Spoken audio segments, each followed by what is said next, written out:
चलिए तो आज नए सेशन में देखते हैं। आज ये क्वेश्चन बहुत सारे बच्चे को मन में है कि हिंदी से अंग्रेजी में कैसे पढ़ना सीखे, यानी बोले तो हिंदी मीडियम से अंग्रेजी मीडियम में कैसे सीखे। तो आज बेहतरीन अंदाज में हम लोग लेकर आए हैं। ये क्वेश्चन के थ्रू हिंदी और अंग्रेजी दोनों ही माध्यम में बताएंगे और साथ ही साथ इंग्लिश बताएंगे। बच्चे लोग को हिंदी अंग्रेजी पढ़ने में कोई दिक्कत नहीं है, मेन है इंग्लिश। अगर इंग्लिश पढ़ ले तो उसको आसानी से समझ में आ जाए। तो चलिए हम लोग इस क्वेश्चन के माध्यम से समझते हैं। जैसा कि यहाँ कह रहा है, तंत्रिका कोशिका का एक स्वच्छ नामांकित चित्र बनाइए एवं इसकी संरचना का वर्णन करें। यहाँ कह रहा वर्णन करें, तो ये तो हिंदी हो गया है और इसके नीचे लिखा हुआ है अंग्रेजी। तो अब इसको पढ़ लेते हैं। आप लोग को दिख रहा होगा बेहतर से। कह रहा है कि draw a neat and labelled labelled labelled इसको पढ़ना है, labelled diagram of a nerve cell. और आगे है एंड डिस्क्राइब्ड इट्स स्ट्रक्चर। तो ये इंग्लिश हो गया। अब इसके नीचे लिखे हैं इंग्लिश, जो कि यही महत्वपूर्ण होते हैं। यही मेन समस्या का कारण है जो बच्चे हिंदी से अंग्रेजी पढ़ना चाहते हैं। तो अगर आप लोग ये बेहतर से तैयार कर लेते हैं इंग्लिश, तो आप लोग आसानी से सीख सकते हैं और समझ सकते हैं। तो आइए अब हम लोग ये देख लेते हैं। यहाँ लिखा हुआ है, इसके नीचे इंग्लिश है। ये जो लिखा हुआ है इसको पढ़ते हैं। Draw a neat and labelled diagram of a nerve cell and आगे है डिस्क्राइब्ड इट्स। दिख रहा होगा आप लोग को स्क्रीन पर, इट्स स्ट्रक्चर। तो हम लोग हिंदी के साथ अंग्रेजी लिखे हैं और अंग्रेजी के नीचे ये जो लिखे हैं ये है इंग्लिश है। और आप लोग इसको रीडिंग दीजिएगा तो बेहतर हो जाएगा। कुछ समस्या होते हैं, लेकिन हम ये इंग्लिश को हिंदी बना के लिख दिए हैं और यही में समस्या है। तो ये आप लोग बार बार बोलिएगा तो समस्या का समाधान हो जाएगा। तो चलिए, शुरुआती है, थोड़ा कठिनाई होगा लेकिन बेहतरीन अंदाज में इसको समझते हैं। तो चलिए अब आगे देखते हैं। यहाँ पहले डायग्राम दिया हुआ है। ऐसा नहीं कि सिर्फ इसमें नहीं हिंदी से अंग्रेजी ही पढ़ने के लिए समझेंगे, एकदम बेहतरीन अंदाज में डायग्राम के साथ पूरा बारीकी से समझेंगे कि इसमें क्या क्या है और कैसे याद रखना है। और हिंदी और अंग्रेजी दोनों याद रखेंगे, बस खाली डायग्राम देखना है। बस आप लोग फटाफट लिख लीजिएगा, चाहे हिंदी हो चाहे अंग्रेजी। तो चलिए डायग्राम देखते हैं। जैसा कि आप लोग को दिख रहा होगा स्क्रीन पर, ये डायग्राम दिया हुआ है इस तरह करके। और यही है तंत्रिका कोशिका, और अंग्रेजी में इसको बोलते हैं न्यूरॉन सेल भी बोलते हैं या नर्व सेल भी बोलते हैं। तो ये देखिए आप लोग को यहाँ दिख रहा है तारा जैसा संरचना। ये इस तरह करके यहाँ इस तरह करके दिया हुआ है, ये पूरी है तारा जैसा संरचना। तो बोलेंगे कि तंत्रिका कोशिका में तारा जैसी संरचना होती है, जिसको हम बोलते हैं हिंदी में बोलते हैं कोशिकाएं। कि बोलेंगे कोशिकाएं, और अंग्रेजी में इसको बोलते हैं साइटन और सेल बॉडी। बोलेंगे तंत्रिका कोशिका में तारा जैसा संरचना होती है, जिसे कोशिका अंग्रेजी में बोलते हैं साइटन और सेल बॉडी बोलेंगे। उसके बाद देखिए, तो ये देखिए साइटोन के मध्य यानी बीच में यानी मिडिल में एक है केंद्रक है। तो यहाँ लिखे ये केंद्रक है, जिसको अंग्रेजी में न्यूक्लियस कहते हैं। एक केंद्रक है, इसको इंग्लिश में न्यूक्लियस बोले। अब ये देखिए कि साइटोन के ऊपर यहाँ धागे नुमा संरचना यानी फिलामेंट तंतु, ये है फिलामेंट फाइबर, ये है इस तरह करके बहुत सारा है। तो ये जो है ना तंतु इस तरह करके, इसको हम लोग बोलते हैं हिंदी में दुमिकाएँ बोलते हैं, दुमिकाएँ। और अंग्रेजी में बोलते हैं डेंड्राइट्स, अंग्रेजी में बोलते हैं डेंड्राइट्स। यही मैन जो बोल रहे हैं ना, यही हुआ इंग्लिश, और यही मैन तैयार करना है।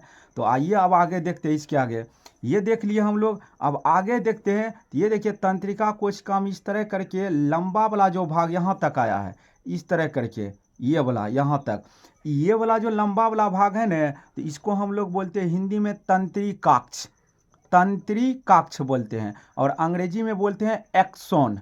की बोलते हैं? एक्सोन। अब आगे देखते हैं, ये तंत्रिकाक्ष के ऊपर ये गुद्देदार भाग जो इस तरह करके बना है ना, ये वाला, ये इस तरह करके गुद्देदार भाग है, ये वाला इस तरह करके, यहाँ 3 गो बना है, 1 2 3 इस तरह करके। तो इसको हम लोग बोलते हैं मेंडुलरी। इसको बोलते हैं हिंदी में मेंडुलरी, अंग्रेजी में बोलते हैं माइलिन शीथ, अंग्रेजी में बोलते हैं माइलिन शीथ। और ये जो है ना, इसके ऊपर ये देखिए गोल गोल छोटा छोटा सा ये दिए है संरचना, ये गोल गोल, और ये जो गोल गोल संरचना है इसको बोलते हैं श्वान कोशिका। हिंदी में बोलते हैं श्वान कोशिका, और अंग्रेजी में भी श्वान कोशिका ही बोलते हैं, अंग्रेजी ही लिखा हुआ है ये श्वान कोशिका। अब आगे देखें, ये जो है ना मेंडुलरी, या इसी को बोले माइलिन शीथ, ये वाला, तो यहाँ देखिए बीच में गैप में खाली है यहाँ, ये वाला इस तरह करके, यानी बोलेंगे जहाँ मेंडुलरी और माइलिन शीथ उपस्थित न है, उसको हम बोलते हैं कि, यहाँ लिखे हैं ये वाला देखिए, इसको बोलते हैं रेनबियर की नोड। यहाँ हम गोल संरचना करके दिए हैं इस तरह करके, तो इसको की बोलते हैं रेनबियर की नोड, अंग्रेजी में बोलते हैं नोड ऑफ रेनबियर, अंग्रेजी में बोलना है नोड ऑफ रेनबियर। अब आगे है, ये तंत्रिका कोशिका का सबसे अंतिम वाला भाग जो है इस तरह करके, ये भी है ना तंतु के जैसा है, यानी धागे जैसा है ये वाला इस तरह करके, तो इसको हम लोग बोलते हैं हिंदी में सूत्र युग्मन गांठे, हिंदी में बोलते हैं सूत्र युग्मन गांठे, अंग्रेजी में बोलते हैं साइनेप्टिक नर्व्स बोलते हैं, साइनेप्टिक नर्व्स। तो इस तरह करके ये इसका पूरा संरचना हो गया, और ये बहुत ही इम्पोर्टेंट है कोई भी एग्ज़ाम के लिए, चाहे बोर्ड एग्ज़ाम हो जाए, चाहे कंपटीशन एग्ज़ाम हो जाए। तो आइए अब इसको बारीकी से समझते हैं, और आप लोग डायग्राम समझ के लिख लेंगे आसानी से, बस मेन है डायग्राम। बायोलॉजी में डायग्राम अगर आप लोग समझ गए तो इसके बारे में आसानी से लिख लेंगे। तो चलिए पहले हम लोग आगे देखते हैं, हिंदी देख लेते हैं, उसके बाद है ना अंग्रेजी समझते हैं। तो आप लोग को दिख रहा होगा स्क्रीन पर इस तरह करके, तो आइए हिंदी पढ़ लेते हैं पहले, बाकी अंग्रेजी भी देखेंगे। यहाँ है मुख्य रूप से है ना, तंत्रिका कोशिका में 3 भाग होते हैं। तो पहला हम लिखे हैं कोशिकाएं, कि लिखे हैं कोशिकाएं। तो ये देखिए लिखे यहाँ, प्रत्येक न्यूरॉन में एक तारा जैसी संरचना होती है जिसे कोशिकाएं कहते हैं। देखिए हम अभी तुरंत डायग्राम में समझे हैं, ऊपर ये देखिए डायग्राम, ये तारा जैसी संरचना है न्यूरॉन में, न्यूरॉन बहुत सारा होता है, तो इसीलिए यहाँ हम लगाए हैं प्रत्येक, लगाए हैं ये वाला, तो वही है यहाँ ये तारा जैसी संरचना। तो आप लोग देख सकते हैं कितना आसानी से बारीकी से लिख रहे हैं, बेहतरीन अंदाज में, बस डायग्राम देखना और लिखना। लिखिए प्रत्येक न्यूरॉन में एक तारा जैसी संरचना होती है जिसे कोशिकाएं कहते हैं।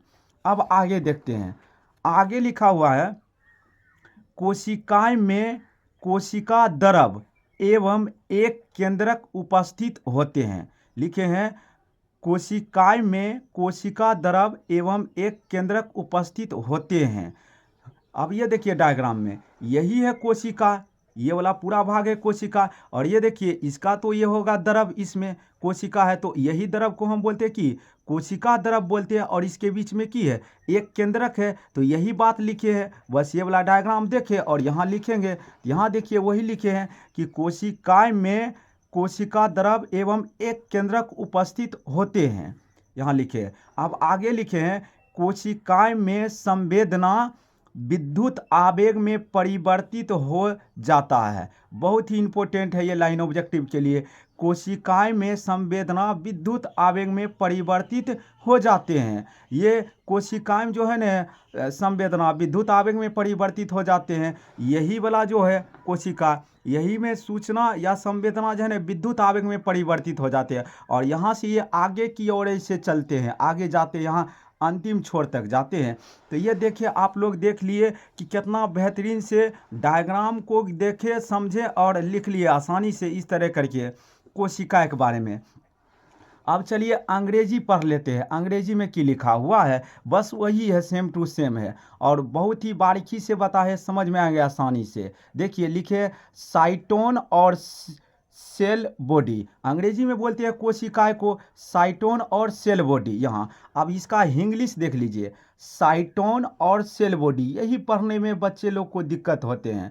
यहाँ हम बारीकी से लिखे हैं, आप लोग को दिक्कत नहीं होगा, इसीलिए आप लोग ध्यान से सुनिए और देखिए, पूरा बेहतरीन अंदाज में समझ में आएंगे और इसके बाद आप लोग को दिक्कत नहीं होगा। लगातार अगर आप लोग इस तरह करके प्रैक्टिस कर लेते हैं तो बहुत ही बेहतरीन तरीके से आप लोग सीख सकते हैं हिंदी से अंग्रेजी में पढ़ने के लिए और समझने के लिए। चलिए आप पढ़ते हैं। इसमें यहाँ लिखे हैं, ये देखिए, each neuron has a star shaped structure called the cell body. यहाँ देखिए इंग्लिश में भी लिखे हैं साइटोन और सेल बॉडी थे और इसके बारे में समझ रहे थे। आइए देखते हैं कोशिकाएं के बारे में, जिसमें हिंदी में बता चुके थे कोशिकाएं के बारे में। तो आइए अब अंग्रेजी में देख लेते हैं, पहले हिंदी देख लेते हैं। यहाँ देखिए जैसे लिखे कोशिका, कोशिका में प्रत्येक न्यूरॉन में एक तारा जैसी संरचना होती है जिसे कोशिकाएं कहते हैं। ये तारा जैसी संरचना है, ये देख सकते हैं आप लोग स्क्रीन पर डायग्राम में, ये तारा जैसी पूरा संरचना है। यही वाला पूरे को हम क्या बोलते हैं, कोशिकाएं बोलते हैं। अब अंग्रेजी पढ़ लेते हैं। यहाँ देखिए करा कि साइटोन और सेल बॉडी, इसी को हिंदी में दिया हुआ है, इसी को अंग्रेजी में बोलते हैं कि साइटोन और सेल बॉडी। यहाँ देखिए हिंदी के अनुसार ही है, अंग्रेजी है, पूरा बेहतरीन अंदाज में है, आप लोग देख सकते हैं।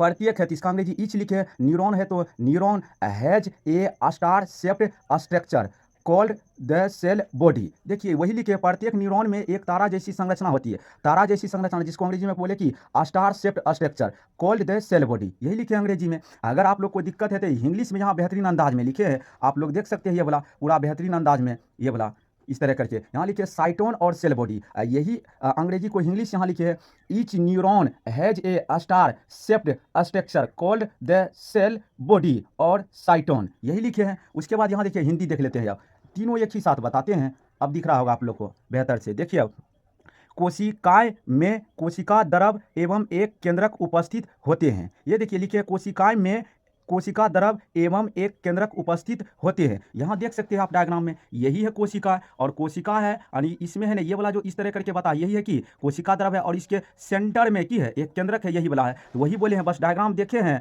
और यहाँ लिखे हैं, आप लोग लिख सकते हैं आसानी से, यही लिखे। अब आइए अंग्रेजी देख लेते हैं। यहाँ करा कि it contains the cytoplasm and a nucleus, वही लिखे हैं, हिंदी के अनुसार ही अंग्रेजी लिखे हैं it contains the cytoplasm and a nucleus. अब इसका इंग्लिश इधर देख सकते हैं आप लोग, यहाँ बेहतर से लिखा हुआ है, करा कि it contains the cell cytoplasm and a nucleus, यही लिखे, यही वाला जो है। अब आगे देखिए, आगे लिखे है कि करा कि कोशिकाएं में संवेदना विद्युत आवेग में परिवर्तित हो जाता है, ये बोला कोशिकाएं में संवेदना विद्युत आवेग में परिवर्तित हो जाता है। अब आइए इसको अंग्रेजी में लिखे, यहाँ लिखा है कि the cell body receives signal and converts them into electric impulse में कन्वर्ट हो जाते हैं। और ये देखिए इंग्लिश लिखे हैं, यहाँ इस तरह करके समझ सकते हैं आप लोग, the cell body receives signal and converts them into electric impulse. तो ये देखिए हम लोग है ना हिंदी इंग्लिश और इंग्लिश,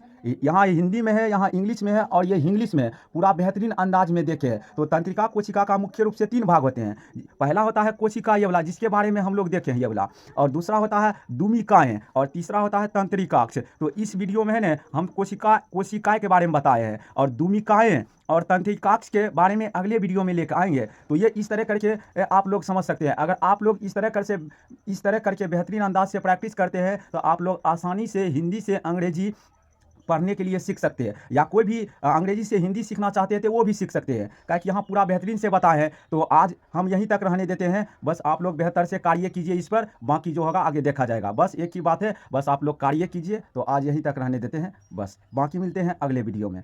देखने के लिए आप लोग को धन्यवाद।